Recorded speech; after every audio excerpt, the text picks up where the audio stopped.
Paz seja convosco. Olha, graças a Deus que nos dá a vitória.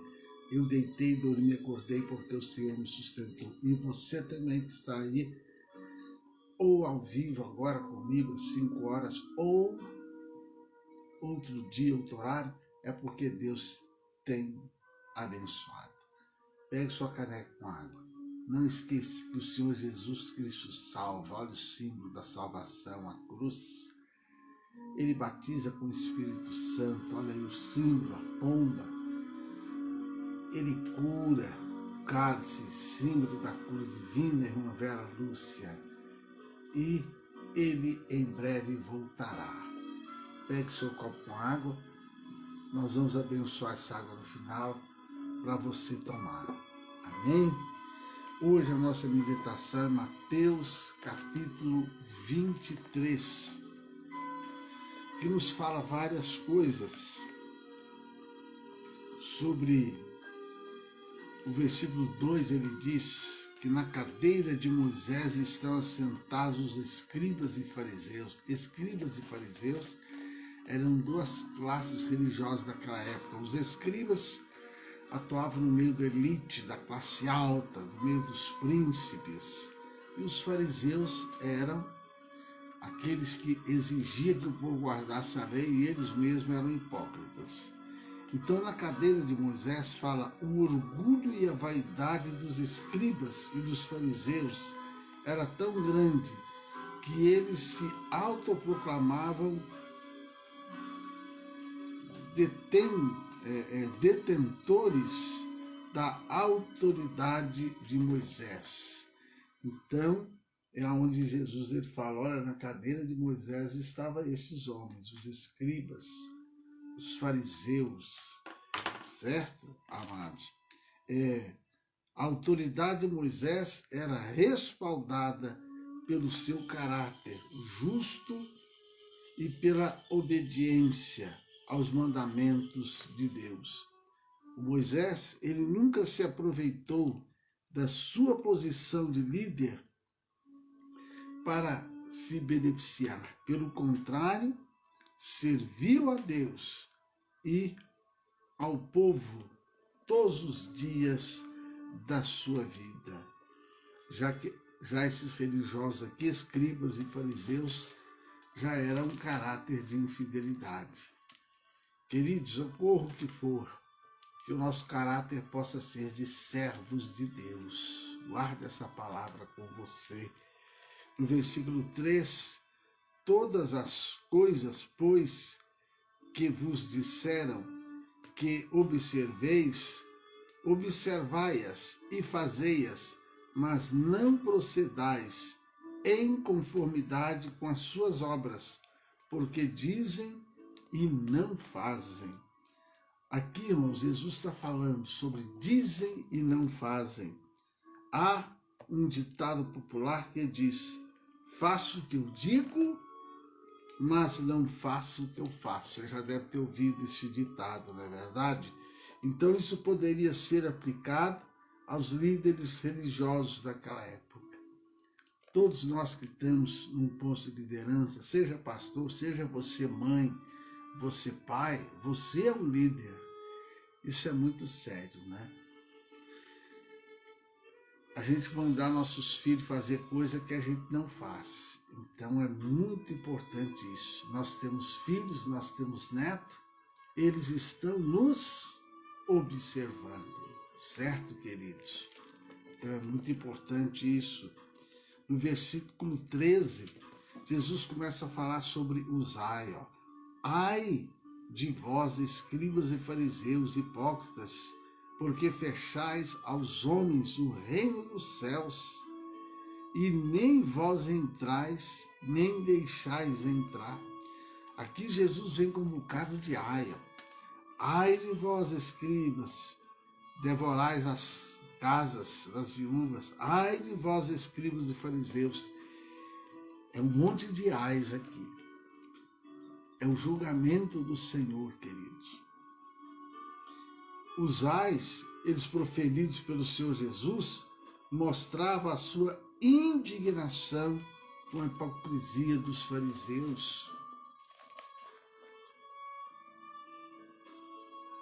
ais. O primeiro ai que Jesus falou aqui foi proferido porque eles fechavam a porta do reino de Deus para as pessoas, desprezavam as Escrituras para priorizarem os próprios ensinamentos e tradições. Então vem os ai, certo, queridos? Foram 6º e 7 ai. Então depois você vê aí, são as orientações de Jesus, são as cobranças do Senhor Jesus. Será que Jesus não fala algum ai contra nós, queridos, em relação a nós? Todo esse capítulo você vai ver o 2º ai, proferido devido à forma inescrupulosa como os líderes religiosos agiam com as viúvas, porque eles exploravam as viúvas. Depois o 15, escribas e fariseus hipócritas, que percorreis o mar e a terra para fazer um prosélito, e depois de o teres feito, o fazeis filho do inferno. Então foi devido a proselitismo dos líderes religiosos.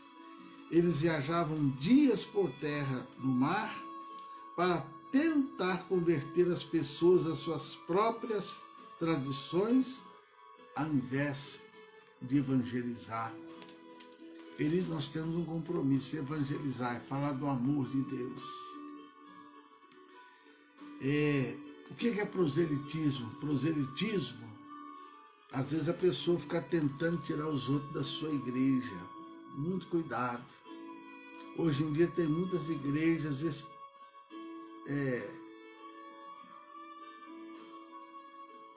desta forma, né? Elas perfeccionizaram, né? O alvo delas é esse, é tirar, e muitas vezes atrapalhando até a fé da pessoa. Por isso que às vezes você encontra irmã Terezinha, irmã Vera, irmã Lúcia Sena, irmã Maria Vaz. Por isso que muitas vezes você encontra pessoas que não param em igreja. Olha, ela está numa, ela está noutra, está numa, ela está noutra. Por causa desses proselitistas. O alvo deles, a ordem de Jesus é: ide por todo mundo, pregue o evangelho, ganhe almas. As outras, hoje há muitas igrejas que fazem o proselitismo. O alvo delas é tirar os outros da sua igreja. Então cuidado, porque isso tem atrapalhado a fé de muita gente, a convicção de muita gente. Por isso que Jesus fala, ai, certo?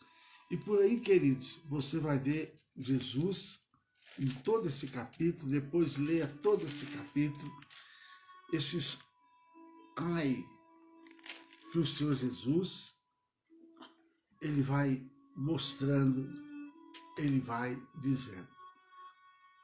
Amém? Vamos estar orando agora, queridos, em nome de Jesus.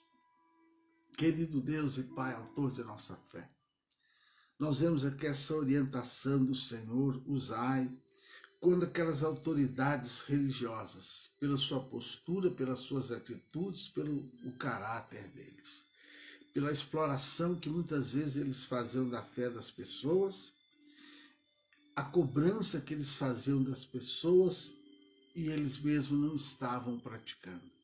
Mas o Senhor deixa claro aqui que estava de olho, estava atento à sua postura, à sua atitude, aos seus ensinos. Senhor, eu estou aqui nesse horário, de madrugada pela manhã, o horário que Jacó lutou com Deus, com o alvo de falar da tua graça, do teu amor, do teu carinho e abençoar. Então, meu Pai, eu quero abençoar essas mães que agora cedo estão aqui, estas avós que agora cedo estão aqui. Senhor, estas mulheres que têm se posicionado junto ao seu esposo, estes homens, ó Senhor Deus, que têm posicionado junto ao seu esposo, junto aos seus filhos, junto aos seus netos, a genros e noras, com o alvo de buscar a tua face, com o alvo de buscar a tua presença.